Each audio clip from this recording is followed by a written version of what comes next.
পদ, বিশেষ করে কঠিন বিপদে আপনি যদি পড়ে যান তাহলে মুক্তি লাভের জন্য দোয়া ইউনুস বেশি বেশি পড়বেন।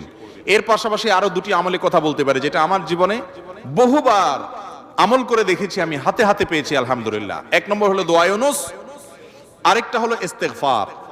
এটাও হাদিসে আসছে, নবী করিম সাল্লাল্লাহু আলাইহি ওয়াসাল্লাম বলেছেন, মান লাজিমাল ইস্তেগফার, যে ব্যক্তি ইস্তেগফারকে লাজিম বানায় নেয়। লাজিম বানায় নেয় মানে কি?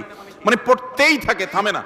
টয়লেটে গেছে তখন শুধু বন্ধ, খাচ্ছে তখন শুধু বন্ধ, ঘুমাচ্ছে তখন শুধু বন্ধ, আর সারাক্ষণ পড়তেই থাকে ইস্তেগফার। আস্তাগফিরুল্লাহ ওয়া আতুবু ইলাইহি, সাইয়্যিদুল ইস্তেগফার বা যে কোনো ইস্তেগফার, সবচেয়ে ছোট ইস্তেগফার আস্তাগফিরুল্লাহ আস্তাগফিরুল্লাহ।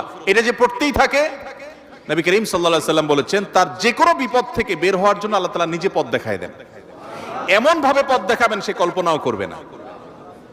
এবং জীবনে বহুবার আমি আমলটা করে দেখেছি, কঠিন কঠিন বিপদে আল্লাহ তাআলা কিভাবে উদ্ধার করেছেন আমি নিজে অবাক হয়ে গেছি, সারপ্রাইজড হয়ে গেছি।